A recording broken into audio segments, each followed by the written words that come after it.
Y vamos a darle ahora la bienvenida a un invitado. Hemos invitado al senador Israel Zamora. Él es vicepresidente de la Comisión Permanente y secretario de la Comisión de Relaciones Exteriores de América del Norte en el Senado, justamente. Lo habíamos invitado para hablar del voto extranjero y sí vamos a hablar de eso, pero también no nos queremos quedar con las ganas de preguntarle sobre esta conferencia de prensa que se dio el día de ayer en el Senado, en donde él estuvo presente, y sobre todo lo que se generó, las reacciones que ya les pasamos a ustedes. Así que le damos la bienvenida al senador Israel Zamora. Senador, buenos días, ¿cómo está? Muy bien, Daniela, qué gusto saludarte. Perla, también es un gusto estar con ustedes el día de hoy. Pues bueno, senador, nos gustaría primero, gracias por estos minutos de entrevista y también conocer su opinión sobre lo que sucedió el día de ayer después de estas declaraciones que da el diputado Ignacio Mier. Ya vimos cómo se movieron los mercados, también lo que dijo la presidenta electa, Claudia Sheinbaum, que se van a analizar cada una de estas iniciativas, y también los comentarios que da hoy el presidente Andrés Manuel López Obrador. ¿Qué es lo que se discute dentro del grupo parlamentario de Morena, en donde se está viendo también de qué forma se van a aprobar o se van a analizar estas iniciativas? Bueno, mira, yo creo que ha sido muy claro tanto lo que se mencionó ayer en la conferencia, que me parece honestamente que se sacó de contexto, y lo que ha dicho la doctora Claudia Sheinbaum y el presidente el día de hoy. Creo que todos estamos en sintonía, todos estamos en la misma línea, que es aprobar reformas que beneficien al pueblo de México de una manera muy responsable, escuchando a las partes, como se ha hecho en diversas reformas que aprobamos en este sexenio, la Guardia Nacional y algunas otras que fueron muy importantes. Siempre procuramos escuchar a todas las partes. Pero también es importante, Perla, Daniela, comentar que desde mi punto de vista, la oposición aprovechó lo que se dijo ayer, se saca de contexto y utilizan este movimiento que hubo en los mercados, un pequeño retroceso de la cotización del peso frente al dólar, para tratar de decir que somos irresponsables y una serie de cosas que no me parecen oportunas. Y si me lo permites, te explico por qué. Las reformas que se discutirían a partir del 1 de septiembre en la nueva legislatura, previo a que concluya este sexenio, son reformas que el presidente Andrés Manuel, desde el 5 de febrero, recordemos que estábamos en la celebración de la Constitución de 1917, y él presentó un paquete de reformas en donde vienen estas reformas. O sea, nadie se puede llamar a sorpresa, porque cualquiera puede conocer el contenido de esas reformas. Los mexicanos que salieron a votar, los 36 millones de mexicanos que le dieron el voto de confianza a la doctora Claudia Sheinbaum y a nuestro movimiento, conocen esas reformas. La reforma que generó mayor movimiento, como dice el presidente Andrés Manuel, fue la reforma al Poder Judicial, y él nos explicaba de una manera muy concreta en qué consiste. Es una reforma, si me lo permites mencionar, que primero genera un tribunal de disciplina judicial, algo que no existe ahorita. Un juez puede cometer, y la verdad es que difícilmente vemos que se les impongan sanciones. Es un tribunal que no va a manejar el gobierno, o sea, no lo va a manejar el Poder Ejecutivo, no lo va a manejar el Poder Legislativo, va a ser un tribunal independiente de estos poderes, manteniendo un equilibrio que es sano para la democracia y para el Estado mexicano. Después, también, ¿cómo son las elecciones de los ministros? Porque muchos han dicho, es que, ¿quién? ¿Cómo va a ser? Es muy clara la reforma. El problema es que los mercados, eso sí me sorprende, que el sector financiero se mueva sin hacer un análisis, cuando los especialistas pues hacen un análisis de todas las variables, incluyendo de lo que debería de venir en esta reforma, y ahí vemos que actualmente los ministros son propuestos por el presidente de la República, quien manda una terna por cada una de las vacantes que se abren en la Suprema Corte. Y el Poder Legislativo, con 2/3 partes, vota para elegir a un ministro o a una ministra. Eso sigue siendo una cúpula, Daniela, Perla. ¿Por qué el pueblo mexicano no lo puede elegir? Si elige, decía el presidente hoy, elige al presidente, elige a sus gobernadores, elige a sus diputados, elige a sus senadores. ¿Por qué no elegir al Poder Judicial? que excluye al Poder Judicial de ser electos. Entonces la reforma lo que dice es, sí es cierto que hay que cumplir con cierto perfil, y para mantener equilibrio de poderes, el Poder Ejecutivo, el presidente, va a mandar 10 propuestas, 5 hombres y 5 mujeres, cuando se abra una vacante. También el Poder Judicial va a mandar 5 mujeres y 5 hombres en propuesta. Y el Poder Legislativo, 5 del Senado y 5 de la Cámara de Diputados, para que cada poder envíe 10 propuestas por cada una de las vacantes que se abran, manteniendo un equilibrio. ¿Quién va a decidir quién de esos 30 va a ser la ministra o el ministro? El pueblo de México. La propuesta la hacen los 3 poderes en igualdad de circunstancias y el pueblo de México es el que elige. Dime si eso no genera mayor certidumbre a los mercados. Por supuesto, es democratizar ahora sí un poder que ha sido la cueva, la guarida en este sexenio de pillos que en sexenios anteriores se dedicaban a evadir impuestos, les condonaban impuestos, y si no se los condonaba el Ejecutivo, el Poder Judicial, a través de juicios de nulidad o a través de amparos, les condonaba el pago de impuestos de miles de millones de pesos. Este sexenio se ha caracterizado por mayor recaudación porque se acabó con eso, se litigaron juicios, acaba de ganar el SAT un juicio multimillonario a un empresario muy grande de nuestro país. Eso es lo que buscamos reformar, es una reforma que genera mayor certidumbre jurídica. Yo soy abogado y me parece una reforma que de verdad es benéfica para nuestro país. Y cuando tú analizas las demás, bueno, otros que se quejan y dicen, es que también viene una reforma a la administración pública. Quiero decirte, y ahí tocan el tema del INAI, que fue utilizado nuevamente como un martillo que creía la oposición que les iba a redundar en mayores votos el día que fracasaron. ¿Por qué fracasaron? Porque el pueblo de México es sabio. El pueblo de México sopesó lo que decía la oposición de que estas reformas eran peligrosas, antidemocráticas y que iban a generar un Estado autoritario. Y las propuestas, el pueblo de México sopesó y dijo, no, estas propuestas mejoran. ¿Qué ha hecho el sexenio del presidente Andrés Manuel? Por ejemplo, es un dato que les quisiera compartir. Hay una asociación presupuestaria internacional, un organismo internacional, que en su informe del 2023 estableció que México se encuentra en los 5 países con mayor transparencia. Entonces, a lo que vamos es, estas reformas, este paquete de reformas, lo único que generan es mayor certidumbre a la inversión. Si México no fuera un lugar seguro para invertir, este sexenio, este movimiento que inició en el 2018, no fuera el sexenio con mayor captación de inversión extranjera directa en la historia de nuestro país.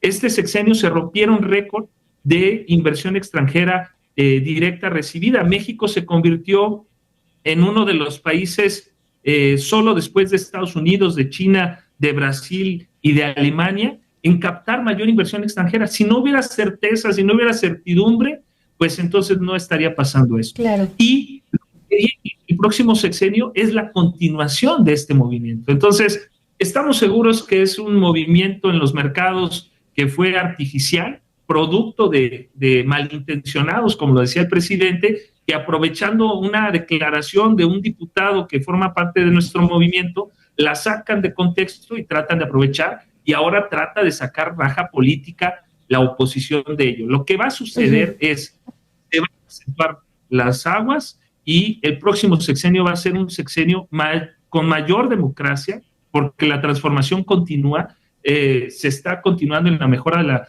de la vida de los mexicanos. México es el país con menor desempleo en el mundo.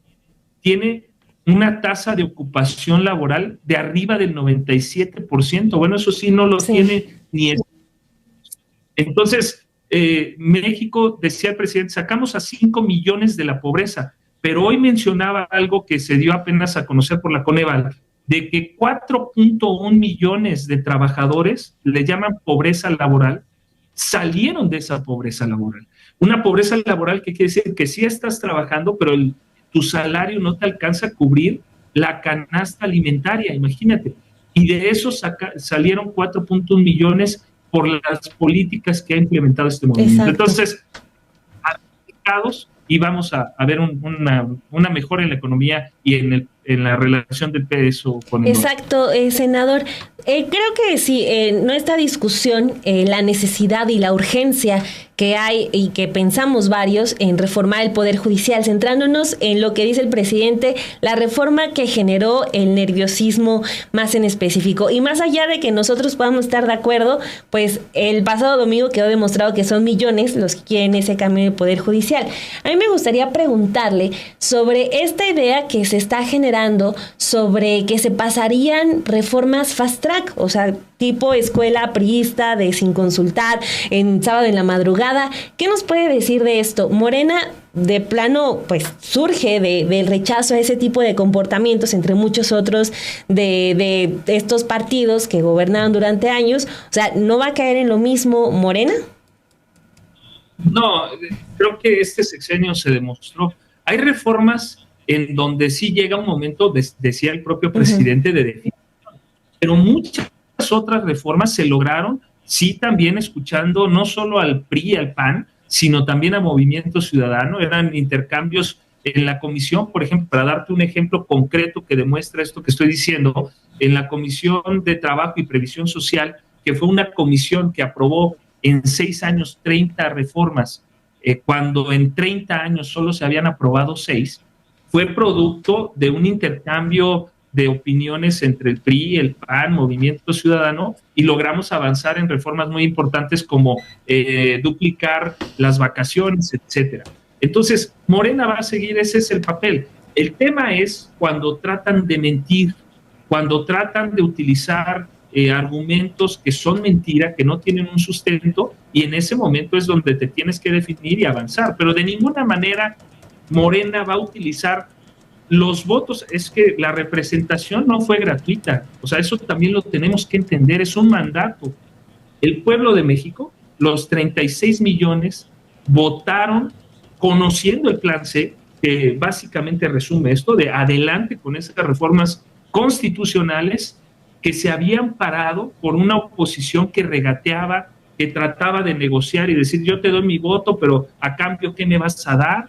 Entonces, el pueblo de México, yo lo resumo, le dijo al presidente, ¿qué necesita? A la presidenta, en este caso virtual, a la doctora Claudia Sheinbaum, ¿qué se necesita para continuar con la transformación? Necesitamos 2/3 partes, porque así se decía. Yo estoy acompañando a la doctora en varios eventos en Jalisco, en Guanajuato, en la Ciudad de México, y era muy clara ella al decir, necesitamos las 2/3 partes del Congreso para hacer las reformas constitucionales que ha mencionado el presidente Andrés Manuel, que son reformas que él presenta, pero que son de todo el movimiento al que pertenecemos. ¿Lo voy a interrumpir tantito ahí, senador?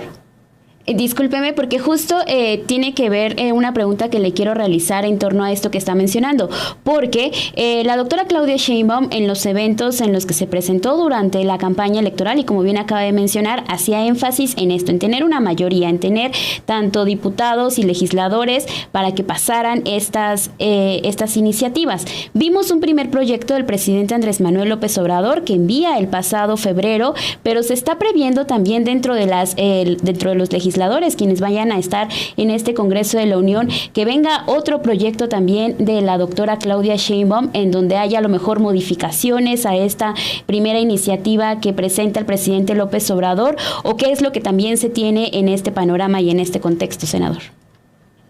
No, por supuesto, la doctora Claudia Sheinbaum, una vez que tome posesión, va a poder presentar las iniciativas, e incluso recordemos que ella es la actual cabeza de este movimiento. Ella encabeza el movimiento actualmente de regeneración, y los diputados y senadores también respetamos ese liderazgo que tiene la doctora, y si ella considera que hay que hacer algunas modificaciones, por supuesto que van a ser tomadas en cuenta, pero no nada más las de ella, sino también, hoy lo decía el propio presidente, el sindicato manifestó que tenía algunas propuestas y dijo, ok, vamos a escucharlos, qué bueno que se involucren. Eso es lo que nosotros buscamos, que haya una participación ciudadana cada vez mayor, incluso en el diseño de las leyes. Entonces, por supuesto que se pueden manejar. Incluso la propuesta que manda el presidente es analizada en comisiones y las comisiones le pueden hacer modificaciones y mandan un dictamen.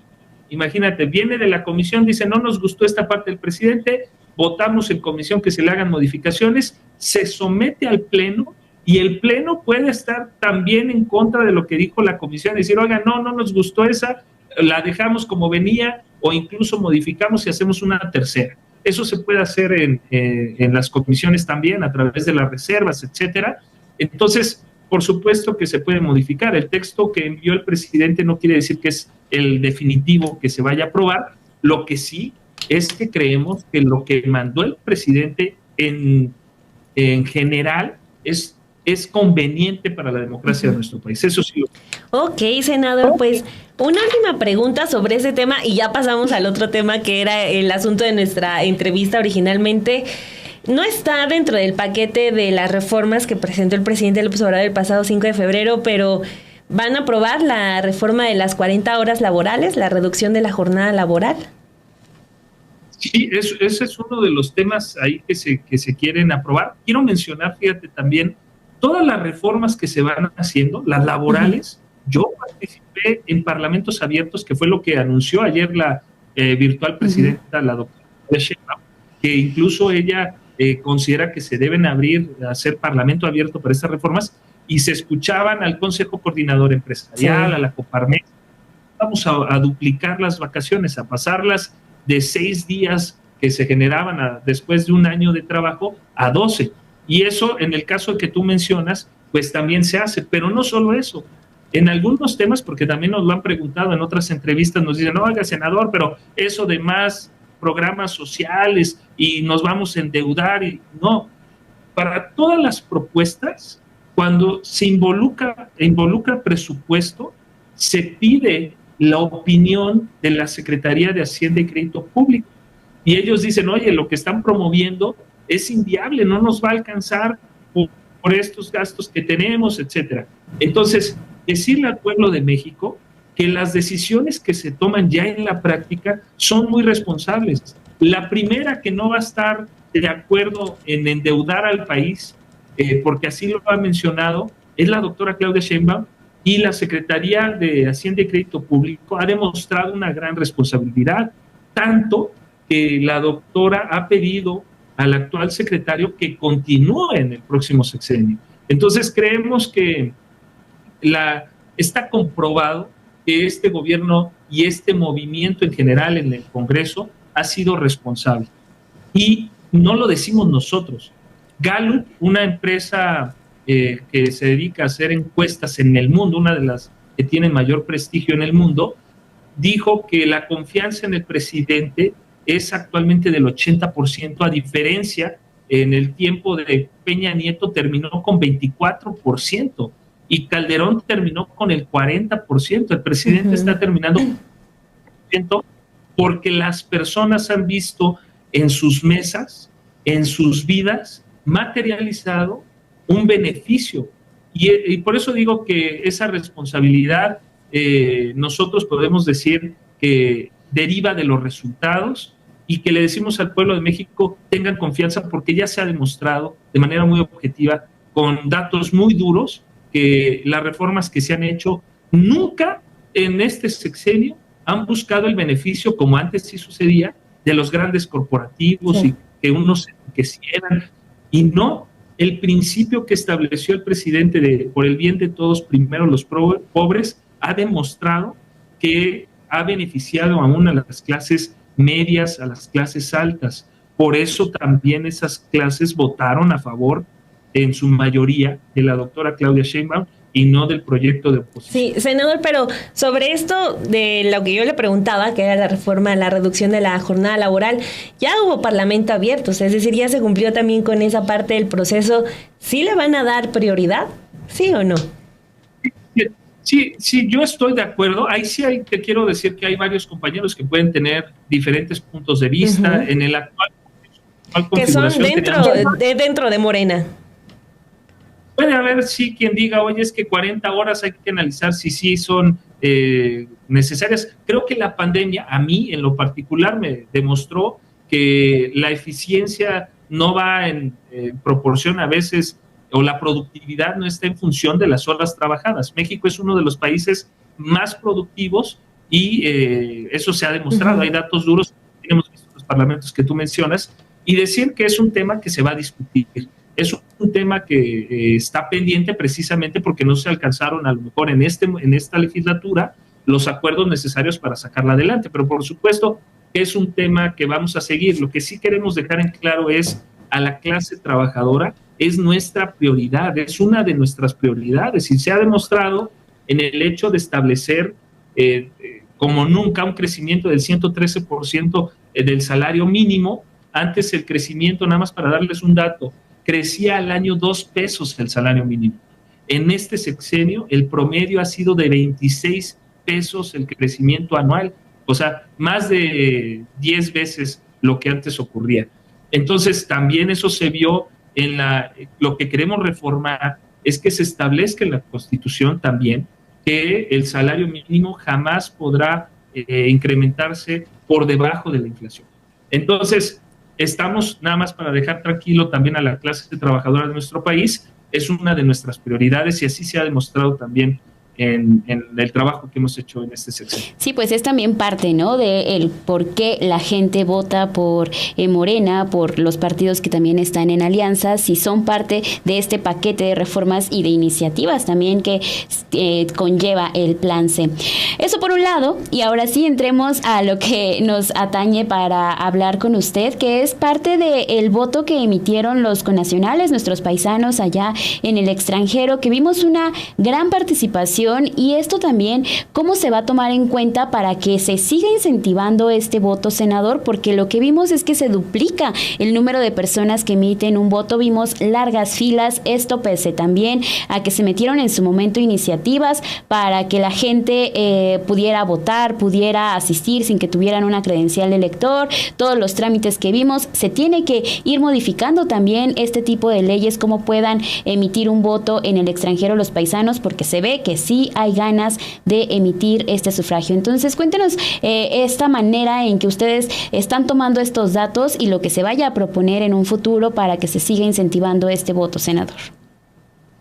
Sí, mira, para igual los migrantes, los mexicanos que viven sobre todo en Estados Unidos, que es donde tenemos a la mayor población de mexicanos viviendo en el extranjero, son prioridad también para nosotros. Comentarte que sí estamos buscando que haya mayor participación. Un reflejo de ello es que, como tú bien mencionas, se haya duplicado prácticamente el número de participantes con relación al 2018. En el 2018 votaron prácticamente 98,000, en esta ocasión votaron 182,000. Quiero mencionar que más de la mitad votó también por la doctora Claudia Sheinbaum, o sea, también los mexicanos residentes en el extranjero han confiado en este movimiento del que formamos parte, y decirte que ellos son una prioridad para nosotros.